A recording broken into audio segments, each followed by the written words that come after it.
Meu sogro rasgou meu cheque da Previdência Social na frente de todos. Homens de verdade trabalham, não vivem de esmola. Minha esposa não disse nada enquanto ele jogava os pedaços em mim. O que ele não percebeu foi que o carteiro que o entregou ainda estava na porta. Ele limpou a garganta e disse: Senhor, isso é um crime federal. Meu sogro rasgou o cheque ao meio, depois ao meio novamente. E de novo. Um confete branco de moeda federal esvoaçando sobre a mesa de jantar de mogno, pousando na mousse de chocolate da minha esposa e se espalhando pela toalha de renda que a mãe dela passara 1 hora engomando naquela manhã. R$ 3.200.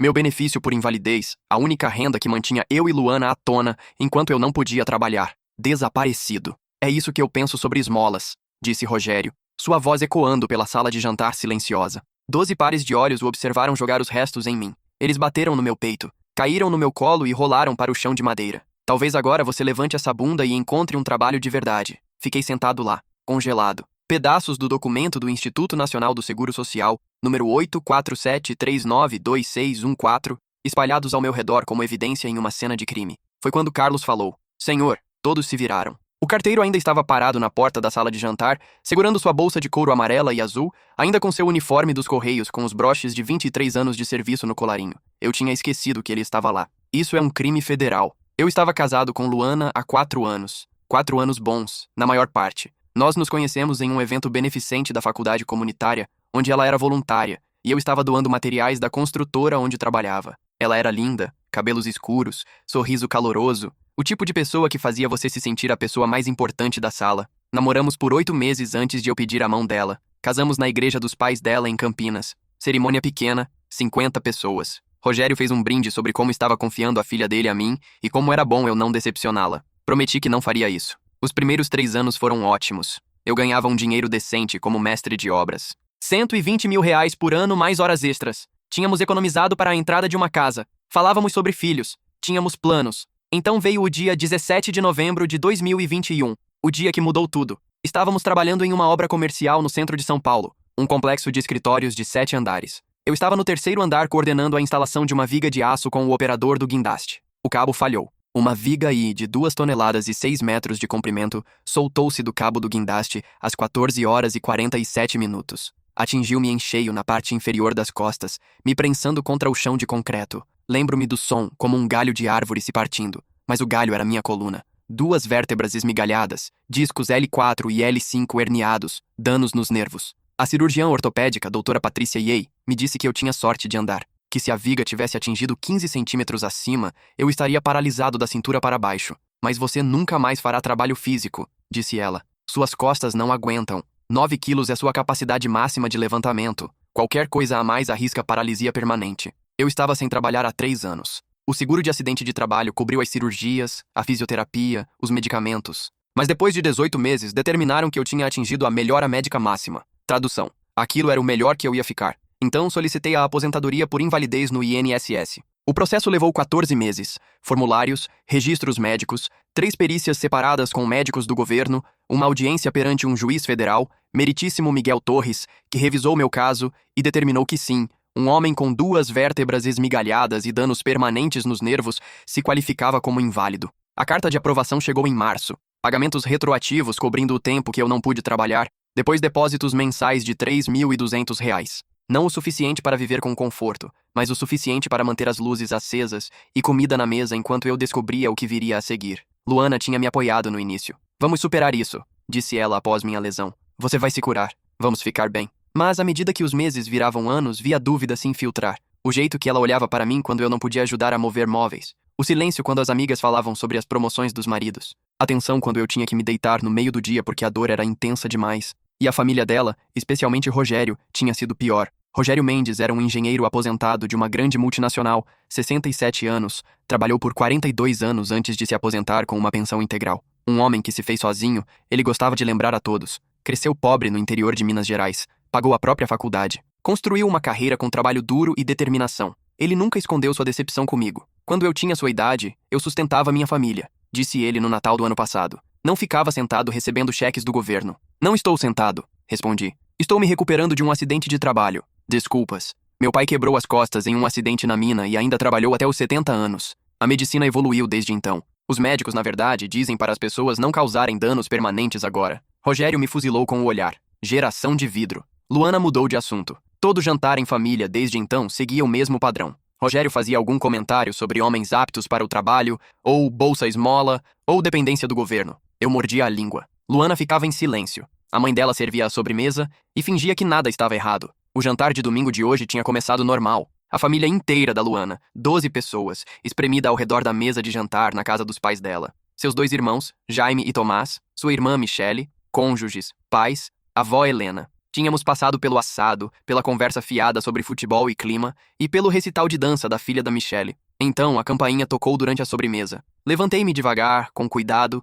do jeito que sempre tinha que levantar agora, e caminhei até a porta da frente. Carlos Rodrigues, nosso carteiro regular, 50 e poucos anos, cabelos grisalhos, o tipo de cara que conhecia todos em sua rota pelo nome e lembrava dos aniversários. Entrega especial, Beto. Preciso de uma assinatura. Assinei no aparelho eletrônico dele, peguei o envelope, reconheci o remetente imediatamente. Instituto Nacional do Seguro Social, meu pagamento mensal. Como houve um problema no depósito direto naquele mês, enviaram uma ordem de pagamento física. Caminhei de volta para a sala de jantar, coloquei o envelope na mesa ao lado do meu prato enquanto me sentava. Foi quando Rogério o viu. O que é isso? A voz dele tinha aquela ponta afiada, a que eu aprendi a reconhecer, a que significava problemas. Só correio. Ele o pegou antes que eu pudesse impedi-lo. Leu o remetente. Previdência Social. A mesa ficou quieta. Seu cheque de invalidez. Não era uma pergunta, era uma acusação pingando desprezo. Sim, e foi quando ele o rasgou. Puxou o cheque nominal a Benjamin Thiago Castro, datado de 1º de outubro de 2024. R$3.200. Ele o segurou para que todos vissem.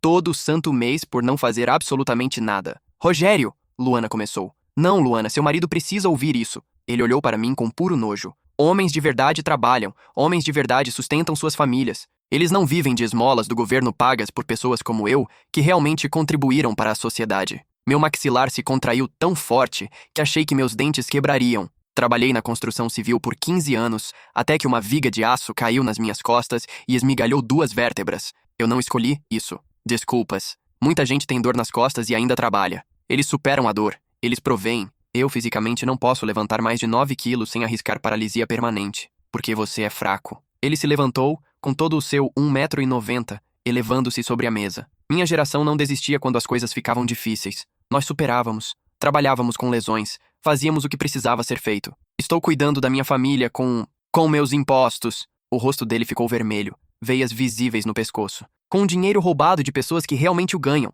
Isso não é cuidar da sua família. Isso é roubo. Então ele rasgou o cheque ao meio. O som, aquele rasgo agudo de papel, cortou a sala de jantar como um tiro. É isso que eu penso sobre esmolas. Ele rasgou de novo e de novo e de novo. Pedaços voando para todo lado. Então ele jogou os restos em mim. Bateram no meu peito, caíram no meu colo, espalharam-se pelo chão. Todos encararam. Jaime, Tomás, Michele, a mãe da Luana, Doris, a avó Helena, os cônjuges, as crianças. Ninguém disse nada. Ninguém se moveu. Olhei para Luana, minha esposa, a mulher que prometeu ficar ao meu lado na saúde e na doença, esperando que ela me defendesse, que dissesse algo, qualquer coisa. Ela olhou para o prato. Rogério sentou-se novamente, satisfeito. Talvez agora você levante essa bunda e encontre um trabalho de verdade, como um homem de verdade. Foi quando Carlos falou. Senhor. Rogério se virou, irritado com a interrupção. O quê? Isso é um crime federal. Rogério riu. Realmente riu. Do que você está falando? Carlos entrou totalmente na sala de jantar. Eu tinha esquecido que ele ainda estava lá. Ele estava me perguntando sobre minhas costas quando Rogério pegou o envelope.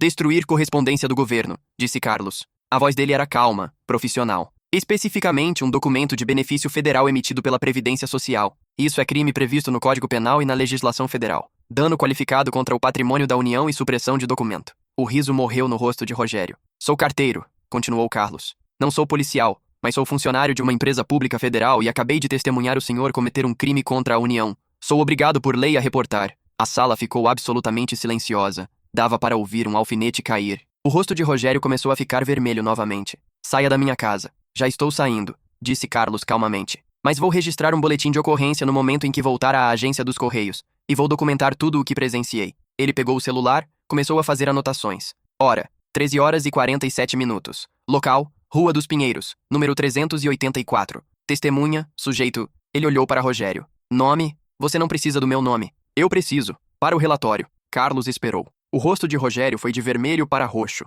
Rogério Mendes testemunhou Rogério Mendes destruir a ordem de pagamento da Previdência Social, número 847392614, emitida para Benjamin Castro no valor de R$3.200 na frente de 12 testemunhas. Carlos olhou ao redor da mesa. Vou precisar dos nomes de todos vocês. Vocês são testemunhas de um crime federal. Se isso for para o tribunal, provavelmente serão intimados a depor. A mãe da Luana, Doris, ficou pálida. Rogério, o que você fez? Eu não fiz nada! A voz de Rogério subiu para um grito. Ele está exagerando, é só um papel. É propriedade federal. Carlos corrigiu. Destruição de propriedade do governo, extravio de benefício previdenciário. Dependendo do promotor, isso também pode ser enquadrado como crime contra a pessoa com deficiência, o que é um agravante. Ele se virou para mim. Beto, sinto muito que isso tenha acontecido. Você precisará contatar o INSS amanhã para solicitar uma reemissão.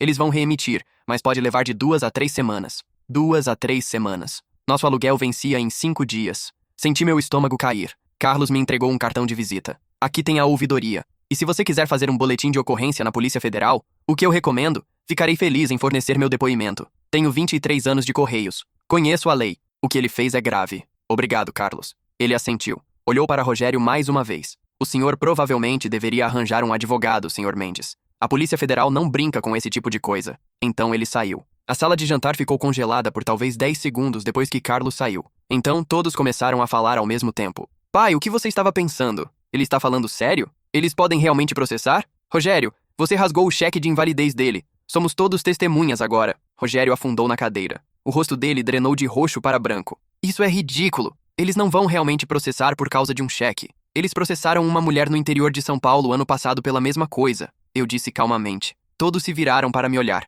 Ela destruiu o cartão de benefício do ex-marido. Pegou 2 anos de serviço comunitário e multa pesada. Eu li sobre isso quando pesquisava sobre meus direitos. O irmão da Luana, Jaime, já tinha puxado o celular, começou a pesquisar no Google. Caramba, ele murmurou. Pai, ele está certo. Crime contra a administração pública, dano ao patrimônio da União, multa pesada e até prisão. A cor sumiu completamente do rosto de Rogério. Foi só... Eu estava provando um ponto. Você me humilhou, eu disse. Minha voz estava firme, calma, mas eu sentia uma raiva queimando no meu peito como uma fornalha. Você me chamou de fraco na frente de toda a sua família. Você disse que eu não era um homem de verdade. Você destruiu a única renda que tenho agora. E você fez isso porque acha que pessoas com deficiência não merecem ajuda. Eu não quis dizer... Sim, você quis. Você quis dizer cada palavra. Levantei-me devagar, com cuidado, do jeito que sempre tinha que me mover agora. Comecei a pegar os pedaços do cheque rasgado da mesa, do meu colo, do chão. Coloquei-os no bolso. Vou fazer um boletim de ocorrência amanhã, eu disse. E vou prestar queixa. Você não pode, Rogério começou.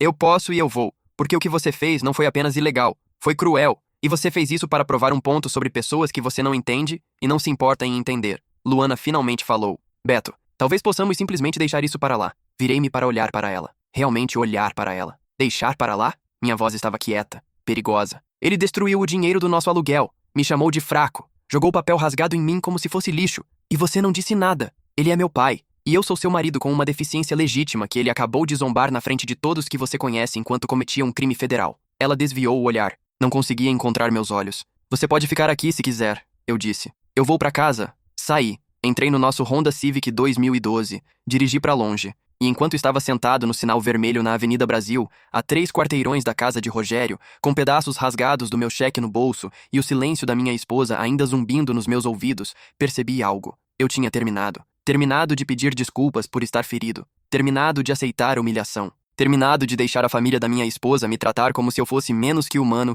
porque não podia mais trabalhar na construção. Peguei meu celular, liguei para o número da Polícia Federal. Polícia Federal, em que posso ajudar? Preciso registrar uma ocorrência. Meu sogro destruiu meu documento de benefício da Previdência Social. Um carteiro federal testemunhou e disse que era crime. Fui instruído a ir à delegacia plantonista. A agente Maria Santos me atendeu às 16 horas e 23 minutos. 30 e poucos anos, postura profissional. Ela tomou meu depoimento, fotografou os pedaços rasgados, pegou o cartão de Carlos para contato. Isso é definitivamente crime de competência federal, ela confirmou. Dano a bem da União e supressão de documento público. A Polícia Federal vai investigar. O que acontece agora? Vamos abrir um inquérito, ouvir as testemunhas, ouvir o carteiro. Se houver evidência suficiente, e pelo que o senhor está me dizendo encaminharemos ao Ministério Público Federal para a denúncia. Quanto tempo isso leva? Processos federais podem ser lentos. Pode levar meses. Mas o Ministério Público não costuma deixar isso passar. Depois que saí, liguei para o INSS. Gastei 43 minutos na espera. Finalmente falei com uma atendente chamada Denise, que ouviu minha história e abriu um requerimento para a reemissão do pagamento. Vai levar de 2 a 3 semanas para processar, ela disse. Preciso antes. Meu aluguel vence. Eu entendo, Sr. Castro, mas é o prazo padrão. O sistema tem que cancelar a ordem anterior e emitir uma nova. Não tem como agilizar. O que eu devo fazer sobre o aluguel? Você pode tentar falar com seu locador, explicar a situação. Desliguei. Liguei para nosso locador, Tomás Pedroso, expliquei o que aconteceu. Jesus, ele disse. Seu sogro destruiu seu pagamento? Sim, é uma confusão. Olha, não se preocupe com o aluguel. Me pague quando o novo cheque chegar. Não vou despejar alguém por causa disso. Obrigado. Sem problemas. E Beto, processe. Não deixe ele se safar dessa. Luana chegou em casa às 19h18. Eu estava sentado no sofá, colete ortopédico colocado, bolsa de água quente pressionada contra minha lombar. Ela parou na porta. Beto, precisamos conversar. Ok. Você não pode realmente prestar queixa contra meu pai. Eu a encarei. Sim, eu posso. E eu já registrei o boletim de ocorrência. Você o quê? Fui à Polícia Federal. Registrei a ocorrência. A agente Santos tomou meu depoimento e fotos do cheque destruído. O rosto de Luana ficou branco. Beto, não, você precisa retirar isso. Por quê? Porque ele é meu pai. Porque isso vai destruir nossa família. Ele destruiu propriedade federal. Eu disse calmamente. Ele cometeu um crime na frente de 12 testemunhas, incluindo um funcionário federal, que é obrigado por lei a reportar. Ele estava apenas provando um ponto, me humilhando, destruindo nossa renda, jogando papel rasgado em mim como se eu fosse lixo. Ele estava frustrado e você não disse nada. Olhei para ela. Você sentou lá em silêncio enquanto seu pai me chamava de fraco e dizia que eu não era um homem de verdade, enquanto ele destruía o único dinheiro que temos. Você não me defendeu. Você não disse uma palavra. Ela desviou o olhar. Eu não sabia o que dizer. Que tal, pai, para? Que tal isso é errado? Que tal literalmente qualquer coisa que mostrasse que você estava do meu lado? Eu estou do seu lado. Não. Você está do lado dele. Você sempre esteve. Beto, por favor, só retire a queixa. Vou falar com ele. Ele vai pedir desculpas. Podemos superar isso. Não vou retirar nada. Ele cometeu um crime. Ele precisa enfrentar as consequências. Você está sendo vingativo. Estou sendo justo. Seu pai quebrou a lei, me humilhou, e você está me pedindo para fingir que não aconteceu para protegê-lo. Ele é meu pai. E eu sou seu marido. Minha voz subiu. Eu tenho uma deficiência legítima, documentada, aprovada judicialmente. E seu pai me trata como se eu fosse preguiçoso, como se eu estivesse roubando, como se eu fosse menos que humano. E você deixa. Luana começou a chorar. Isso vai despedaçar nossa família. Seu pai fez isso, não eu. Ela pegou a bolsa. Vou voltar para a casa dos meus pais. Claro que vai. Ela saiu. Fiquei sentado no sofá sozinho e me perguntei quando minha esposa tinha deixado de ser minha parceira e começado a ser a filha do papai. Na manhã seguinte, recebi uma ligação de um número que não reconheci. Senhor Castro, aqui é o delegado Jaime da Polícia Federal. Meu coração começou a disparar. Aquilo foi rápido. Recebi o encaminhamento do seu boletim. Também falei com o carteiro Carlos Rodrigues, que forneceu um depoimento detalhado. Gostaria de que o senhor viesse depor formalmente. Fui à delegacia naquela tarde. O delegado era sério, distintivo no pescoço. Ele gravou minha entrevista. Mostrou-me fotos que o Carlos tinha tirado, fotos que eu não sabia que existiam, os pedaços rasgados na mesa, o rosto vermelho e bravo de Rogério, as 12 testemunhas assistindo. Carlos documentou tudo. O que acontece agora? Vou concluir o inquérito, intimar as testemunhas. Uma vez que eu tenha tudo documentado, enviarei ao Ministério Público Federal. Quanto tempo vai levar? Alguns meses. Mas, senhor Castro, quero que entenda algo. O que Rogério Mendes fez é sério.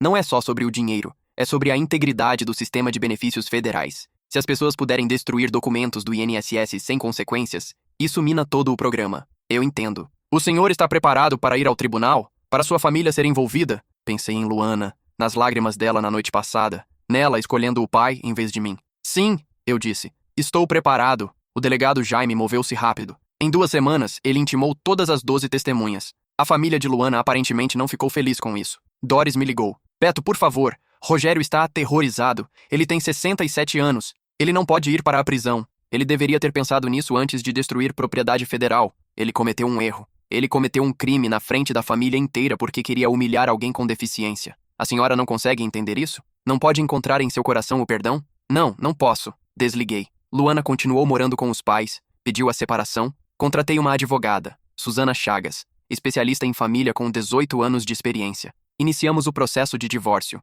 Sua esposa te deixou porque você denunciou o pai dela por cometer um crime federal? Susana perguntou durante nossa primeira reunião. Sim, isso diz tudo o que você precisa saber sobre de que lado ela estava. Eu sei. 8 semanas após o jantar de domingo, recebi uma ligação do procurador da República Davi Paiva. Senhor Castro, estamos avançando com a denúncia. Rogério Mendes será acusado de dano qualificado ao patrimônio da União e supressão de documento público. As penas somadas podem chegar a vários anos de reclusão e multa. Quais são as chances de condenação? Dada a prova testemunhal, o depoimento do funcionário federal, a evidência fotográfica e a completa falta de defesa do senhor Mendes, eu diria 99%. O que ele vai pegar de verdade? Depende de vários fatores. Réu primário, idade, se demonstrar remorso. O resultado provável é um acordo de não persecução penal ou uma pena convertida em serviços comunitários e multa, mas ele terá um registro criminal federal. Ótimo. A audiência preliminar foi agendada para 14 de dezembro de 2024. Tribunal Federal em Campinas. Peguei um Uber porque minhas costas não aguentavam dirigir tão longe. O tribunal era intimidador. Mármore, segurança, selos federais. Avistei Rogério e Doris no corredor. Rogério parecia ter envelhecido 10 anos. Cinza, oco, assustado. Doris me viu, caminhou até mim. Beto, por favor, ele está disposto a pedir desculpas para consertar isso. Você não pode retirar a queixa? Não funciona assim, eu disse. Esta é uma ação penal pública. O Ministério Público está trazendo as acusações, não eu. Eu não poderia retirar mesmo se quisesse, mas vocês podem pedir a eles. Não, eu não podia e não faria. Rogério foi chamado perante a juíza federal, Meritíssima Patrícia Moura. Ela leu as acusações. Rogério se declarou inocente inicialmente. Senhor Mendes, disse a juíza Moura, estou liberando o senhor sob fiança, mas quero ser muito clara. Destruição de documento federal é uma ofensa séria. Se for considerado culpado, enfrentará consequências significativas. Sugiro que fale com seu advogado sobre um acordo. Após a audiência, o procurador Davi Paiva me puxou de lado. O advogado dele vai entrar em contato sobre um acordo. Com o que você está confortável? Quero que ele admita o que fez em registro e quero que ele enfrente consequências reais. Podemos fazer isso acontecer. 2 semanas depois, fecharam o acordo. Rogério confessaria o crime. Em troca, o Ministério Público proporia uma transação penal, sem prisão, mais 3 anos de liberdade assistida, suspensão condicional do processo, 200 horas de serviço comunitário, multa de R$25 mil, pedido formal de desculpas por carta para mim e frequência obrigatória em um curso de conscientização sobre deficiência. Pensei sobre isso por 3 dias. Então disse ao procurador que aceitaria. Bom, disse ele, porque francamente, mandar um réu primário de 67 anos para a prisão federal por rasgar um papel parece excessivo, mas a condenação, a ficha suja, a multa, isso manda a mensagem certa. A audiência de homologação foi em 22 de janeiro de 2025. Mesmo tribunal. Rogério ficou diante da juíza Moura e admitiu em registro, em tribunal aberto, que destruiu meu documento do INSS, que fez isso intencionalmente, que sabia que era errado. A juíza Moura aceitou o acordo.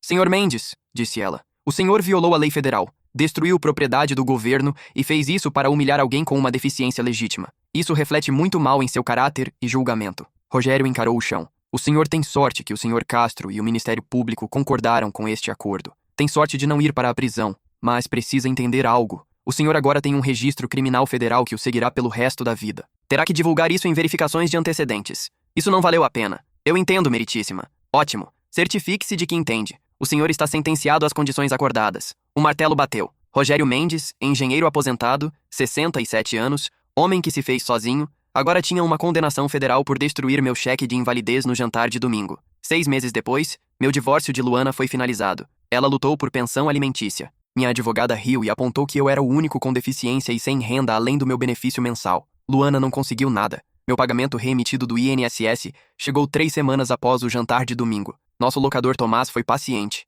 Paguei o aluguel atrasado, coloquei tudo em dia. Comecei a fazer cursos online de desenvolvimento web, algo que eu podia fazer de casa, algo que não exigia levantar peso ou ficar em pé por horas. A dor nas costas nunca foi embora. Ainda uso o colete a maioria dos dias. Ainda preciso de bolsas de água quente e movimentos cuidadosos. Mas estou construindo uma nova vida. A carta de desculpas de Rogério chegou em fevereiro. Caro Beto, escrevo para pedir desculpas por destruir seu cheque da Previdência Social em 1º de outubro de 2024. O que fiz foi errado. Foi ilegal. Foi cruel. Deixei minhas crenças pessoais sobre trabalho e deficiência me cegarem para a realidade da sua situação. Você tem uma lesão legítima. Você tem uma deficiência legítima. Você merece os benefícios que recebe. Eu te humilhei na frente da minha família. Destruí dinheiro que você precisava para sobreviver. Chamei você de fraco quando você não mostrou nada além de força ao lidar com uma lesão que teria destruído a maioria dos homens. Sinto muito. Sei que não é o suficiente. Sei que não posso desfazer o que fiz, mas queria que soubesse que entendo agora o quão errado eu estava. Espero que algum dia possa me perdoar.